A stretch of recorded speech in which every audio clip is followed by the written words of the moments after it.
नमस्कार। Current electricity playlist में एक छोटी सी टॉपिक छूट गई है जिसको कि आज हम लोग कवर कर दे रहे हैं। इसका नाम है इक्विपोटेंशियल सरफेस।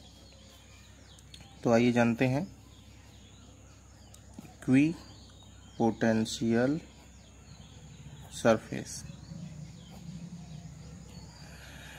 इक्विपोटेंशियल सरफेस का मतलब ये है कि ऐसा सरफेस, स्पेस में खींचा गया ऐसा इमेजिनरी सरफेस जिसके हर पॉइंट का पोटेंशियल सेम हो, ऐसे पोटेंशियल को हम इक्विपोटेंशियल सरफेस कहते हैं। एग्जाम्पल के तौर पे, जैसे अगर हमारे पास एक पॉइंट चार्ज है Q, अगर हमारे पास एक पॉइंट चार्ज Q है तो इस पॉइंट चार्ज Q से R डिस्टेंस पर जो पोटेंशियल होगा वो सेम होगा। तो R डिस्टेंस हम किसी भी डायरेक्शन में लें, हर जगह पोटेंशियल सेम होगा। तो इसका मतलब अगर हम R रेडियस का एक स्फेयर खींच दें तो ये स्फेयर क्या हो जाएगा, इक्विपोटेंशियल सरफेस हो जाएगा। इसी तरह से हम अलग अलग रेडियस के अलग अलग स्फेयर खींच सकते हैं। सब जो है क्या रिप्रेजेंट करेंगे, इक्विपोटेंशियल सरफेस को रिप्रेजेंट करेंगे। तो Q को सेंटर मान करके जितने भी स्फेयर खींचेंगे वो एक पॉइंट चार्ज के लिए क्या होंगे, इक्विपोटेंशियल सरफेस होंगे।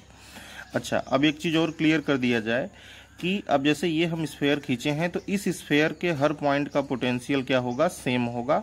सपोज दैट इस स्फेयर के हर पॉइंट का पोटेंशियल क्या है, V1 है। उसी तरह से जब हम दूसरा स्फेयर ले रहे हैं तो इसके भी हर पॉइंट का पोटेंशियल सेम होगा लेकिन इससे डिफरेंट होगा। तो यहाँ का जो पोटेंशियल है इसके हर पॉइंट का वो मान लेते हैं कि V2 है। उसी तरह से इसके हर पॉइंट का पोटेंशियल जो है वो मान लेते हैं क्या है, V3 है। तो ये तीनों स्फेयर क्या रिप्रेजेंट कर रहे हैं, पॉइंट चार्ज के लिए इक्विपोटेंशियल सरफेस को रिप्रेजेंट कर रहे हैं। तो इसका मतलब इक्विपोटेंशियल सरफेस का डेफिनेशन क्या हुआ कि a surface in space at which all the points has same potential।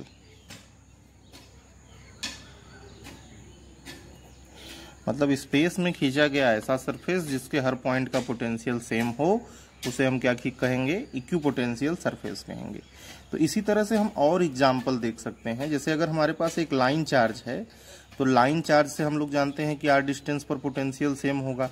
तो इसके लिए हमको क्या मिलेगा, सिलेंड्रिकल इक्विपोटेंशियल सरफेस मिलेगा।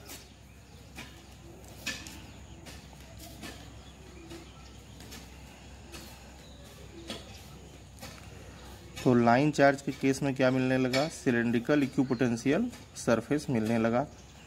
इसी तरह से अगर हमारे पास एक यूनिफॉर्म इलेक्ट्रिक फील्ड है तो यूनिफॉर्म इलेक्ट्रिक फील्ड के केस में प्लेन इक्विपोटेंशियल सरफेस मिलेगा। तो यूनिफॉर्म इलेक्ट्रिक फील्ड इस तरह से पैरेलल लाइन से रिप्रेजेंट हो रही हैं। तो इसके लिए हमको क्या मिलेगा, प्लेन इक्विपोटेंशियल सरफेस मिलेगा।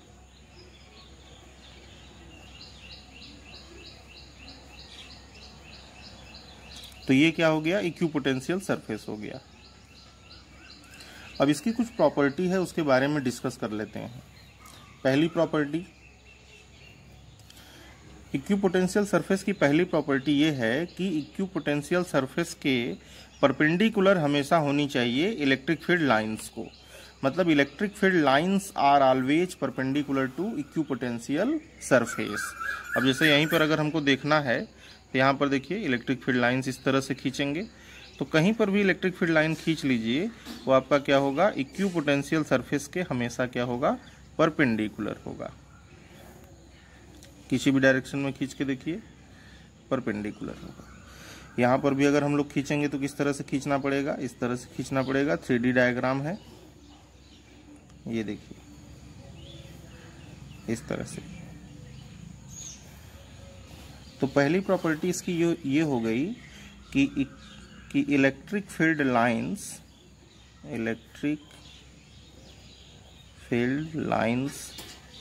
Are always perpendicular to equipotential surface. Electric field lines are always perpendicular to equipotential surface. अब दूसरी प्रॉपर्टी इसकी क्या है, देखिए दूसरी प्रॉपर्टी यह है कि दो इक्विपोटेंशियल सरफेस कभी भी एक दूसरे को इंटरसेक्ट नहीं करेंगे। अब इंटरसेक्ट क्यों नहीं करेंगे, अब जैसे मान लीजिए कि हमारे पास एक इक्विपोटेंशियल सरफेस ये है और एक इक्विपोटेंशियल सरफेस ये है, इसका पोटेंशियल V1 है, इसका पोटेंशियल V2 है। तो अगर इंटरसेक्ट करेंगे तो जो इंटरसेक्शन पॉइंट होगा वहां का पोटेंशियल क्या हो जाएगा, V1 प्लस V2 हो जाएगा। तो होना क्या चाहिए, हर पॉइंट का पोटेंशियल सेम होना चाहिए, लेकिन जैसे ही इंटरसेक्ट करेगा तो इंटरसेक्शन पॉइंट का पोटेंशियल जो है वो चेंज हो जाएगा। तो ये प्रॉपर्टी क्या हो गई कि two equipotential surface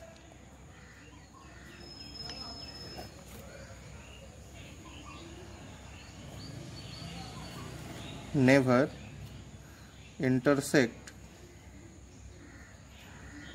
each other, क्योंकि अगर इंटरसेक्ट करेंगे तो इंटरसेक्शन पॉइंट का पोटेंशियल क्या होगा, सेम हो जाएगा। तो ये था कॉन्सेप्ट हमारा इक्विपोटेंशियल सरफेस का। अब आइए अगले वीडियो में जानते हैं कुछ इससे रिलेटेड प्रॉब्लम।